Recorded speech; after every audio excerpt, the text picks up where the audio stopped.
30년을 함께한 남자가 다른 여자와 아이를 숨기고 있었다면, 그리고 그 사실을 10년이 지난 지금에서야 알게 되었다면, 당신은 어떻게 하시겠습니까? 오후 햇살이 거실 바닥에 따스하게 내려앉던 날이었습니다. 저는 손자 민준이를 무릎에 앉히고 그림책을 읽어주고 있었고, 아이의 보드라운 머리카락 냄새와 제잘거리는 웃음소리가 제 작은 행복의 전부였습니다. 이 평범한 순간이 영원하기를 바라며 저는 아이의 따뜻한 체온을 느끼고 있었습니다. 현관 초인종 소리가 울렸습니다. 택배일 거라 생각하며 민준이를 소파에 내려놓고 일어났고 별 생각 없이 문을 열었습니다. 그리고 저는 그 자리에 얼어붙었습니다. 오래간만이네. 10년 꼭 10년 만이었습니다. 회색빛 머리카락이 눈에 띄게 늘었지만 그 목소리만큼은 여전했습니다. 제 전 남편 석윤이 거기 서 있었고 저는 문손잡이를 잡은 손끝이 하얗게 질리는 걸 느꼈습니다. 잠깐만 이야기 좀 할 수 있겠나? 제 손이 떨렸습니다. 무슨 일로? 부탁이 있어서. 그의 눈가에 깊게 패인 주름 수척해진 얼굴을 보며 뭔가 잘못되었다는 걸 직감했습니다. 하지만 그보다 먼저 떠오른 건 10년 전 그날의 기억이었습니다. 미안해, 나는 더 이상 이 생활을 못하겠어. 그렇게 그는 떠났습니다. 아무런 설명도 변명도 없이 제 삶에서 사라져버렸고, 저는 30년을 함께 산 사람이 어떻게 그렇게 차갑게 등을 돌릴 수 있는지 이해할 수 없었습니다. 할머니, 누구예요? 뒤에서 민준이가 다가왔습니다. 저는 황급히 몸을 돌려 아이를 막았습니다. 아무도 아니야, 할머니가 금방 갈게. 문을 반쯤 닫으며 저는 그를 똑바로 바라봤습니다. 10년 만에 찾아와서 할 이야기가 그것밖에 없어. 미안해, 정말 급한 일이야. 그의 목소리에 절박함이 묻어났습니다. 하지만 저는 더 이상 그런 목소리에 흔들리고 싶지 않았고 이미 충분히 아팠던 제 마음을 다시 열고 싶지 않았습니다. 전화번호 바꿨어. 다시는 찾아오지 마. 쾅 문을 닫았습니다. 하지만 제 심장은 미친 듯이 뛰고 있었습니다.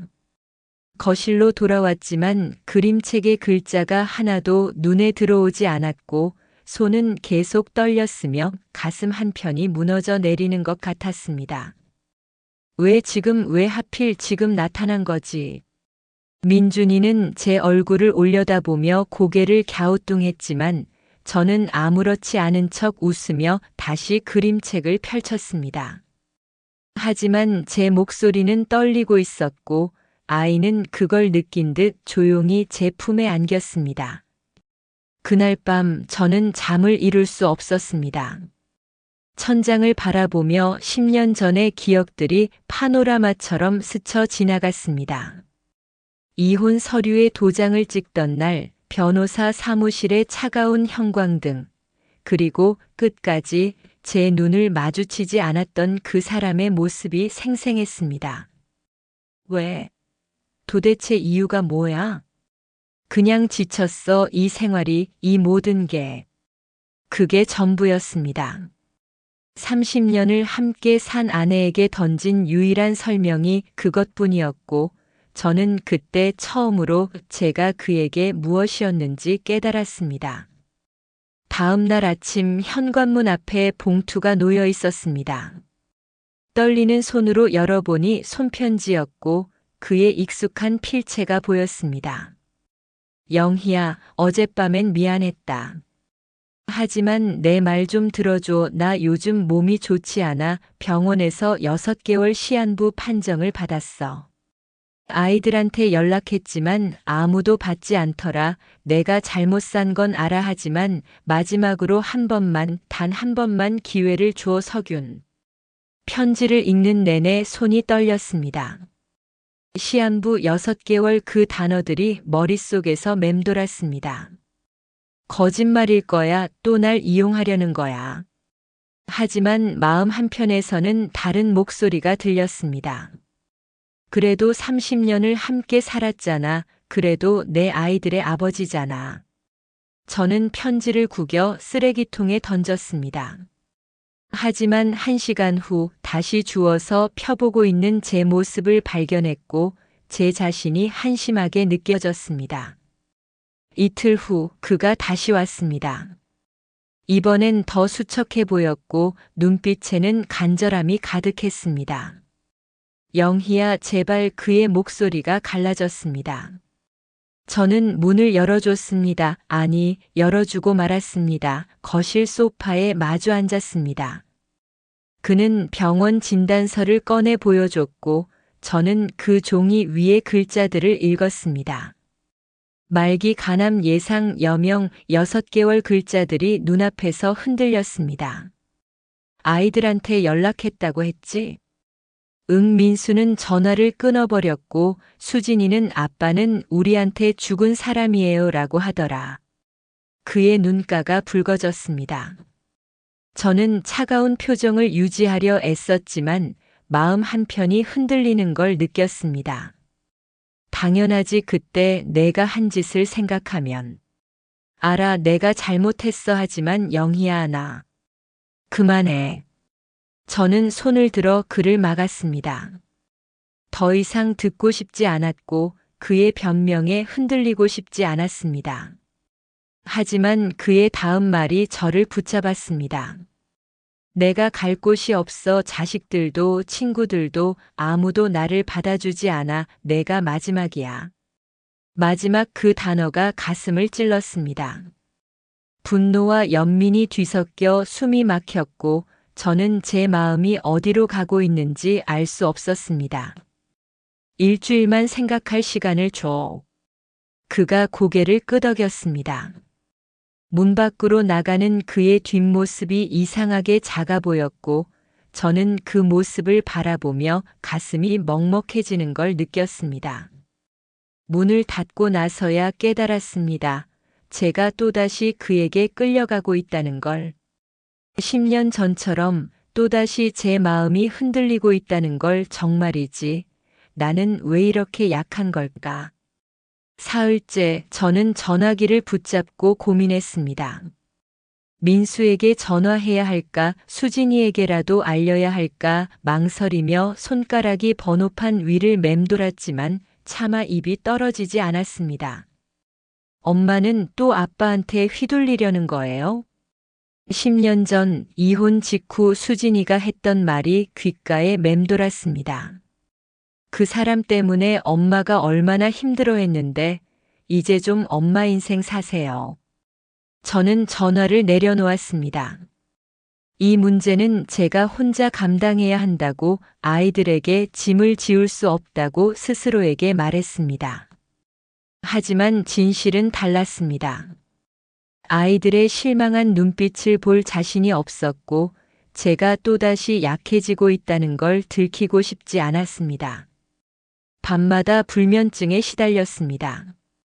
그가 정말 아픈 걸까? 아니면 또 다른 거짓말일까 하는 생각이 머릿속을 맴돌았고 무엇보다 왜 10년 전에 떠났는지 그 이유가 자꾸 떠올랐습니다. 그냥 지쳤어. 그게 전부일 리 없었습니다. 30년을 함께 산 사람이 단순히 지쳤다는 이유로 떠날 수 있을까? 뭔가 숨기고 있는 게 분명했고 저는 그게 무엇인지 알고 싶으면서도 두려웠습니다. 저는 서랍 깊숙이 넣어뒀던 낡은 나무 상자를 꺼냈습니다. 결혼 반지가 들어있던 상자였고 10년 동안 한 번도 열어보지 않았던 것이었습니다. 뚜껑을 열자 먼지가 피어올랐습니다. 안에는 빛이 바랜 2개의 반지와 낡은 결혼 사진이 들어있었고 사진 속에 우리는 웃고 있었습니다. 진짜 웃음이었을까? 아니면 이미 그때부터 균열은 시작된 걸까? 저는 상자를 다시 닫았습니다. 하지만 닫을 수 없는 건 제 마음속 질문이었고 그 질문은 밤새 저를 괴롭혔습니다. 내가 숨기고 있는 게 뭐야? 석유나 내가 모르는 진실이 뭐야? 창밖을 바라보며 차 한 잔을 마셨습니다. 새벽 공기는 차가웠고 저는 그 차가움 속에서 혼자라는 걸 실감했습니다. 30년을 함께 산 사람도 이제는 낯선 사람이 되어버렸고 저는 여전히 그 사람 때문에 잠 못 이루고 있었습니다. 나는 대체 뭘 하고 있는 걸까? 일주일이 지났습니다. 저는 결정을 내려야 했지만 여전히 마음이 정리되지 않았습니다. 그날 오후 며느리 수아가 민준이를 데리러 왔습니다. 저는 평소처럼 웃으며 아이를 배웅했지만 수아는 제 표정을 읽은 듯 했습니다. 어머님, 요즘 안색이 안 좋으세요. 무슨 일 있으세요? 아니야, 그냥 좀 피곤해서. 정말요? 수아는 민준이를 유치원 버스에 태운 후 다시 집으로 돌아왔습니다. 어머님, 저 오늘 좀 일찍 끝났어요. 차 한잔 하실래요? 저는 거절하지 못했습니다. 부엌에서 차를 준비하는 동안 수아가 조심스럽게 물었습니다. 혹시 아버님 때문인가요? 저는 찻잔을 떨어뜨릴 뻔했습니다. 어떻게? 민수 오빠한테 들었어요. 아버님이 연락했다고. 저는 한숨을 내쉬며 소파에 앉았습니다. 그리고 지난 일주일간의 일을 털어놨습니다. 석윤의 방문, 병원 진단서, 그리고 제가 느끼는 혼란까지 모두 말했고, 그렇게 말하는 동안 가슴이 조금씩 가벼워지는 걸 느꼈습니다. 수아는 조용히 들었습니다. 그리고 제 손을 잡으며 말했습니다. 어머님도 아직 여자로서 상처가 많으실 거예요. 10년이 지났어도 30년을 함께 산 사람인데. 그 말에 눈물이 핑 돌았습니다. 누군가 제 마음을 이해해 준다는 게 이렇게 위로가 되는지 몰랐고, 저는 수아의 손을 꼭 쥐었습니다. 하지만 어머님, 수아의 목소리가 진지해졌습니다. 제가 보기엔 아버님이 단순히 아프셔서 찾아오신 것 같지 않아요. 무슨 뜻이야? 민수 오빠가 10년 전에 수상한 점이 많았다고 하더라고요. 이혼 사유도 명확하지 않았고 갑자기 짐만 싸서 나가셨다고. 그리고 수아가 잠시 망설이다 말을 이었습니다.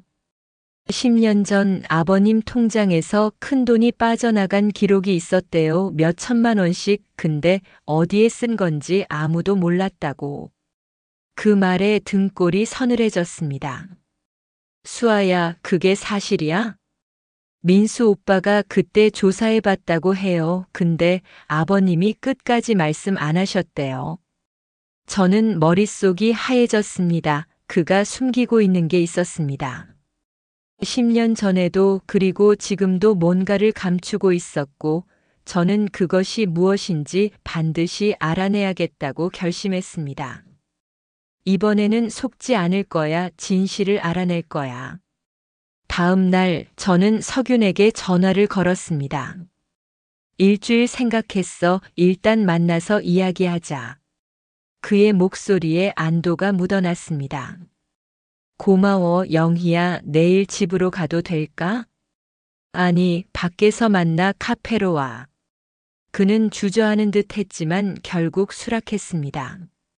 이틀 후 우리는 조용한 카페에서 마주 앉았습니다. 그는 여행용 작은 가방을 들고 왔고 그 모습이 묘하게 처량해 보였습니다. 어디 가려고?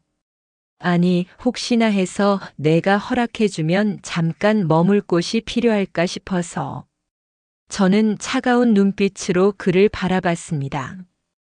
석윤아, 내가 질문 하나 할게. 솔직하게 대답해줘. 응. 10년 전에 왜 떠난 거야? 진짜 이유가 뭐야? 그의 얼굴이 굳어졌습니다. 시선이 흔들렸고 눈동자가 좌우로 움직이는 게 보였습니다. 말했잖아, 그냥. 지쳤다고. 그게 전부야? 그리고 내 통장에서 빠져나간 돈 어디에 쓴 거야? 그의 눈이 커졌습니다. 당황한 표정이 역력했고 저는 그 표정에서 확신을 얻었습니다. 뭔가 숨기고 있는 게 분명했습니다. 그건 누가 그런 말을? 대답해 어디에 쓴 거냐고. 긴 침묵이 흘렀습니다. 그는 고개를 숙이고 한참을 망설이다 작은 목소리로 말했습니다. 나중에 말할게 지금은 아니야. 지금이 아니면 언제? 또 10년 후? 제 목소리가 커졌습니다. 주변 사람들이 힐끗 쳐다봤지만 신경 쓰지 않았습니다. 석유는 가방을 열어 병원 서류를 더 꺼냈습니다. 그리고 그 밑에서 오래된 사진 봉투가 보였습니다. 그게 뭐야? 저는 재빨리 그의 가방에서 봉투를 낚아챘습니다. 그가 황급히 막으려 했지만 늦었습니다. 봉투를 열었습니다. 안에는 낯선 사진들이 가득했고 한 여자와 아이가 보였습니다. 10살쯤 되어 보이는 남자아이였고 사진 속의 여자는 저보다 훨씬 젊었습니다. 그리고 그 옆에 서 있는 남자는 석윤이었습니다. 이게 뭐야? 제 목소리가 떨렸습니다. 손에 든 사진이 바들바들 흔들렸고 숨이 막혔습니다. 영희야, 잠깐. 이게 뭐냐고. 카페 안이 순식간에 조용해졌습니다. 모든 시선이 우리에게 쏠렸지만 저는 아무것도 보이지 않았습니다. 오직 이 사진만이, 이 충격적인 진실만이 보였습니다. 이 여자가 누구고 이 아이가 누구야? 석유는 고개를 떨구고 대답하지 않았습니다. 저는 사진을 뒤집어 봤습니다. 뒷면에 작은 글씨로 날짜가 적혀 있었습니다. 2014년 5월. 10년 전 우리가 이혼하기 직전이었습니다. 이게 이유였어? 제 목소리가 갈라졌습니다. 이게 내가 떠난 이유였냐고. 이 사람이 나를, 우리 가족을 버린 이유가 다른 여자 때문이었던 거야? 유는 한참을 말이 없었습니다. 그리고 마침내 입을 열었을 때 그의 목소리는 너무 작았습니다. 미안해. 그 한마디에 모든 게 확인됐습니다. 30년의 결혼이 제 인생이 무너지는 순간이었습니다. 이 여자가 누구야? 회사 동료였어. 10년 전에 만났어. 그리고 이 아이는 내 아들이야. 쿵 머릿속이 하얘졌습니다. 숨이 막혔고 손에 든 커피잔이 바닥에 떨어져 산산조각 났지만 그 소리조차 들리지 않았습니다. 내 아들. 영희야, 들어줘. 나도. 내 아들이라고. 제 목소리가 점점 커졌습니다. 가슴이 무너져 내렸고 숨을 쉴 수가 없었습니다. 우리가 30년을 함께 살았는데 우리 아이들을 키우면서 그 와중에 내가. 말이 끊어졌습니다. 눈물이 쏟아질 것 같았지만 울고 싶지 않았습니다. 이 사람 앞에서 무너지고 싶지 않았고 제 약함을 보이고 싶지 않았습니다. 그래서 10년 전에 떠난 거야? 그 여자한테 가려고? 아니야, 그게 아니라. 그럼 뭔데? 그 여자가 나한테서 돈을 요구했어. 아이 양육비 명목으로 계속 돈을 보냈어. 그런데 어느 순간 감당이 안 됐어. 그래서 나한테서 도망친 거야? 책임지기 싫어서? 석유는 고개를 들지 못했습니다. 미안해, 정말 미안해. 미안하다고? 저는 비웃었습니다. 슬픔보다 분노가 먼저 치밀어 올랐고 제 안에서 뭔가가 터져 나오는 걸 느꼈습니다. 30년을 속이고 살았으면서 지금 와서 미안하다고. 나도 잘못한 거 알아. 하지만 그 여자는 어디 있어? 그 아이는? 그 여자는 5년 전에 떠났어. 연락 두절됐어. 아이는 지금 시설에 있어. 시설? 그 여자가 떠나면서 아이를 버렸어. 나도 키울 형편이 안 돼서. 말을 듣는 순간 머릿속이 복잡해졌습니다. 분노, 배신감, 그리고 묘하게도 동정심까지 복잡하게 뒤섞였고 제 감정이 어디로 가고 있는지 알 수 없었습니다. 그래서 지금 나한테 온 거야? 그 아이 때문에? 석윤이 고개를 끄덕였습니다. 내가 죽으면 그 아이는 정말 혼자야. 친족도 없고 아무도 없어. 영희야, 제발. 그만해. 저는 손을 들어 그를 막았습니다. 더 이상 들을 수 없었고 이 상황을 받아들일 수가 없었습니다. 그만하라고. 나한테 더 이상 아무것도 요구하지 마. 저는 자리에서 일어났습니다. 다리가 휘청거렸지만 넘어지지 않으려 애썼습니다. 영희야. 뒤에서 그의 목소리가 들렸지만 돌아보지 않았습니다. 카페를 나와 한참을 걸었습니다. 어디로 가는지도 모른 채 그냥 걸었고 걸으면서 눈물이 흘러내렸습니다. 집으로 돌아온 나는 멍하니 소파에 앉아 있었다. 아무 생각도 들지 않았다. 아니, 너무 많은 생각이 한꺼번에 밀려와 정리할 수 없었다. 현관문이 열리는 소리가 들렸다. 딸 수진이가 민준이를 데리고 들어왔다. 엄마 있어요? 수아 언니가 연락했는데 엄마 상태가. 수진이가 거실로 들어와 내 얼굴을 보더니 깜짝 놀랐다. 엄마, 왜 이래요? 울었어요? 아니야. 하지만 목소리가 떨렸다. 수진이는 민준이를 방으로 보낸 후 내 옆에 앉았다. 무슨 일이에요? 아빠 때문이에요? 나는 고개를 끄덕였다. 그리고 모든 것을 털어놨다. 석윤의 방문, 병 진단, 그리고 그 사진까지. 이야기를 듣는 수진이의 얼굴이 점점 굳어갔다. 그게 사실이에요? 사진을 봤어, 직접. 그 개자식. 수진이가 욕을 내뱉었다. 평소에 절대 욕을 하지 않는 딸이. 10년 전에 그런 일이 있었던 거예요? 그러면서 우리한테는 아무 말도 안 하고. 그랬나 봐. 이건 민수 오빠도 알아야 해요. 수진이는 바로 민수에게 전화를 걸었다. 30분 후 민수도 황급히 집으로 왔다. 거실에 우리 셋이 모여 앉았다. 나는 다시 한번 이야기를 반복했다. 민수는 주먹을 불끈 쥔 채 들었다. 그 사람이 지금 어디 있어요? 모르겠어. 카페에서 헤어졌어. 연락처는요? 나는 석윤의 전화번호를 알려줬다. 민수는 바로 전화를 걸었다. 여보세요? 아버지. 안 끊으셔도 돼요. 저 민수예요. 지금 당장 엄마 집으로 오세요. 오시든지 아니면 제가 찾아가든지 하세요. 민수의 목소리는 차갑게 가라앉아 있었다. 1시간 후 석윤이 왔다. 문이 열리자마자 민수가 그를 마주했다.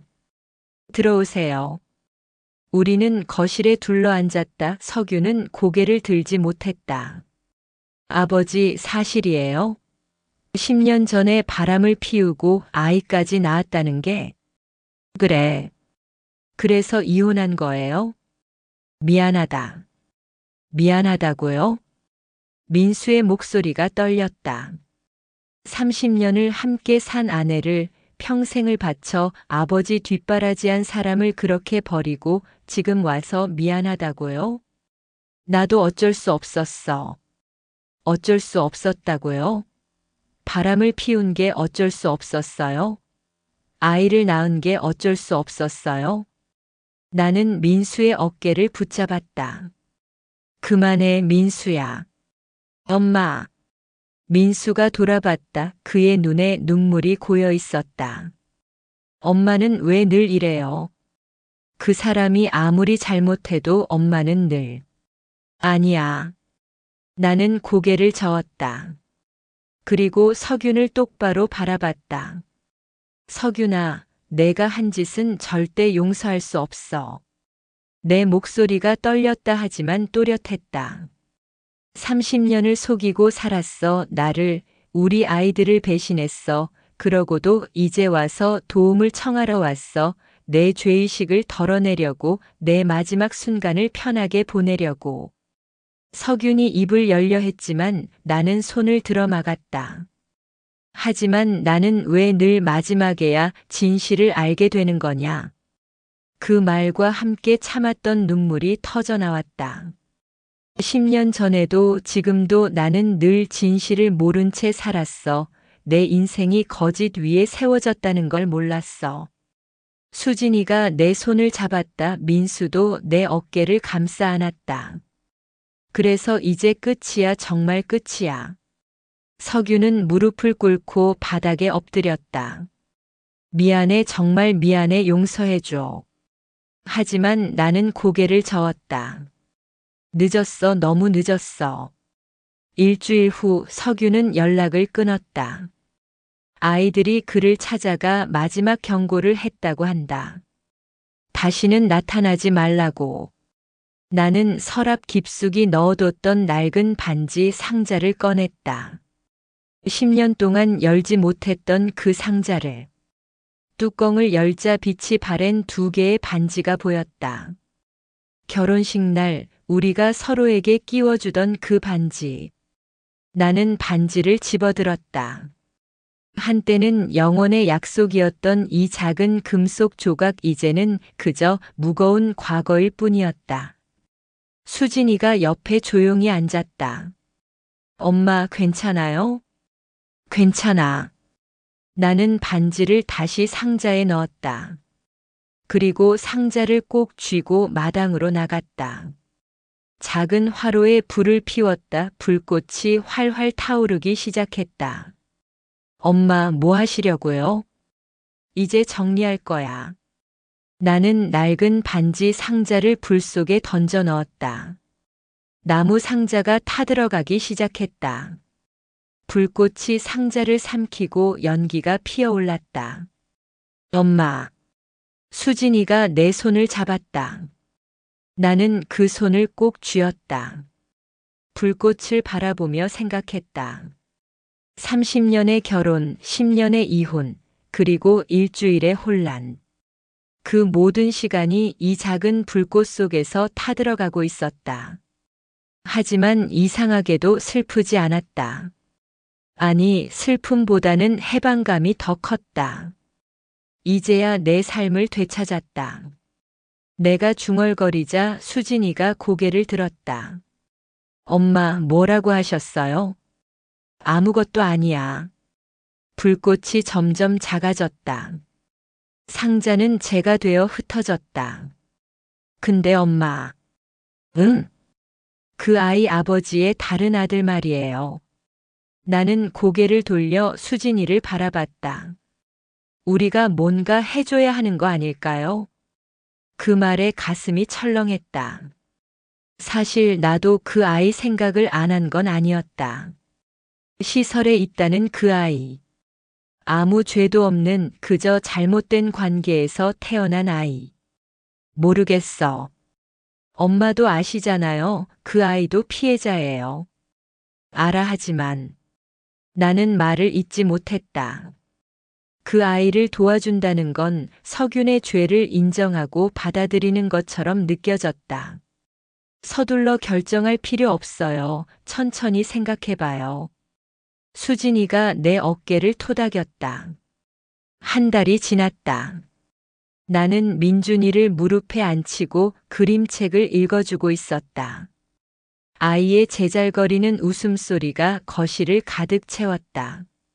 할머니, 이 공룡 이름이 뭐예요? 티라노사우루스래. 티라노사우루스. 민준이가 따라하며 깔깔 웃었다. 나도 따라 웃었다. 문득 그 아이 생각이 들었다. 석윤의 다른 아들 지금 어디선가 혼자서 지내고 있을 그 아이. 민준이처럼 누군가의 무릎에 앉아 그림책을 읽을 수 있을까? 누군가 그 아이에게 공룡 이름을 가르쳐 줄까? 할머니, 왜 그래요? 민준이가 내 얼굴을 올려다봤다. 아무것도 아니야. 할머니가 잠깐 다른 생각했어. 나는 민준이를 꼭 안았다. 아이의 따뜻한 체온이 느껴졌다. 전화벨이 울렸다. 모르는 번호였다. 여보세요? 영애 씨 맞으십니까? 낯선 남자의 목소리였다. 네, 그런데 누구세요? 저는 아동보호센터에서 일하는 김철수라고 합니다. 석윤 씨에 대해 연락드렸습니다. 가슴이 철렁했다. 무슨 일이세요? 석윤 씨께서 어제 돌아가셨습니다. 순간 숨이 멎었다. 민준이가 내 얼굴을 쳐다봤지만 나는 아무 말도 할 수 없었다. 그렇군요. 그런데 석윤 씨께서 생전에 유언을 남기셨습니다. 아들 준호를 부탁한다는 내용이었습니다. 연락처로 영희 씨 성함이 있어서 전화드렸습니다. 준호, 그 아이의 이름이 준호였구나. 준호가 몇 살이죠? 올해 11살입니다. 민수와 수진이가 어렸을 때 생각이 났다. 11살 아직 어린아이였다. 제가 생각 좀 해봐도 될까요? 네, 물론입니다. 하지만 센터에서도 장기적으로 돌보기는 어려운 상황이라. 알겠습니다. 연락드릴게요. 전화를 끊고 나서 한참을 멍하니 있었다. 석윤이 죽었다. 6개월 시한부라고 했는데 결국 한 달도 버티지 못했구나. 그리고 그 아이 준호는 이제 정말로 혼자가 됐다. 일주일 후 나는 아동보호센터를 찾았다. 민수와 수진이도 함께였다. 정말 괜찮으세요, 엄마? 수진이가 물었다. 모르겠어. 하지만 그냥 한번 보고 싶었어.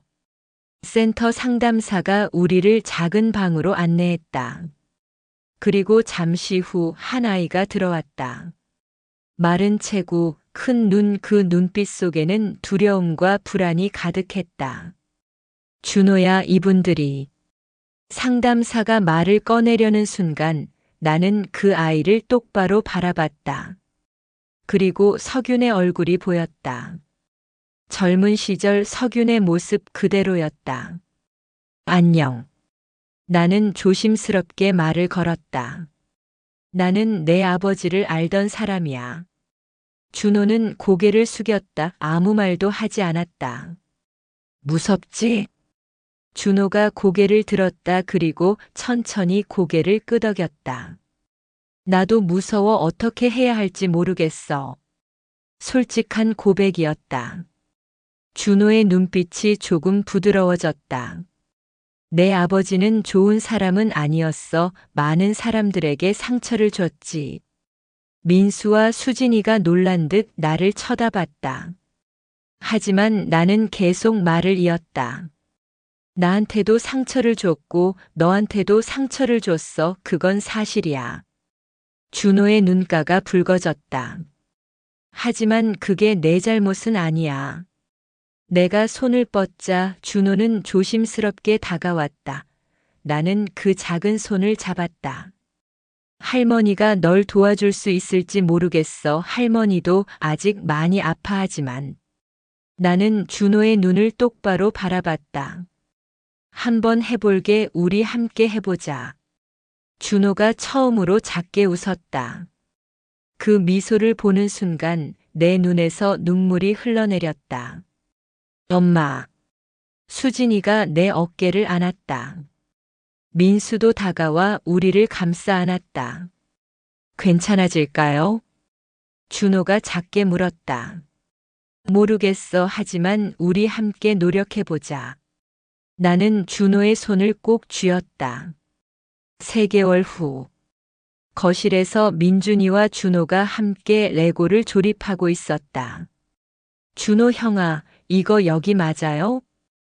응, 그렇게 하면 돼. 준호가 민준이를 도와주는 모습을 보며 나는 조용히 미소 지었다. 쉽지 않았다. 처음 몇 주는 정말 힘들었다. 준호는 밤마다 악몽을 꾸며 깼고 나는 그때마다 아이를 안아주며 밤을 지새웠다. 민수와 수진이도 처음엔 혼란스러워했다.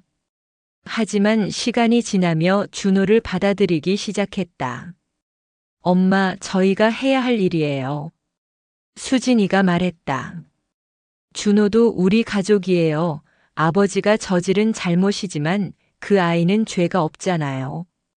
그 말이 위로가 됐다. 부엌에서 저녁 준비를 하는데 준호가 다가왔다. 할머니, 제가 도와드릴까요? 그래, 고마워. 준호는 조심스럽게 상을 차리기 시작했다. 그 모습을 보며 생각했다. 석윤이 내게 준 것은 배신과 고통이었다 하지만 동시에 이 아이를 내게 남겨줬다. 그게 용서는 아니었다. 석윤을 용서할 수는 없었다 하지만 이제는 과거에 갇혀 살고 싶지 않았다. 할머니. 준호가 나를 불렀다. 응. 고맙습니다. 그 말에 가슴이 뭉클했다. 나야말로 고마워, 준호야. 네. 내가 와줘서 고마워. 할머니한테 다시 시작할 이유를 줘서. 준호가 환하게 웃었다. 그 웃음 속에서 나는 희망을 봤다. 늦었다. 너무 많은 시간을 낭비했고 너무 많은 상처를 받았다. 하지만 늦었어도 다시 시작할 수 있다.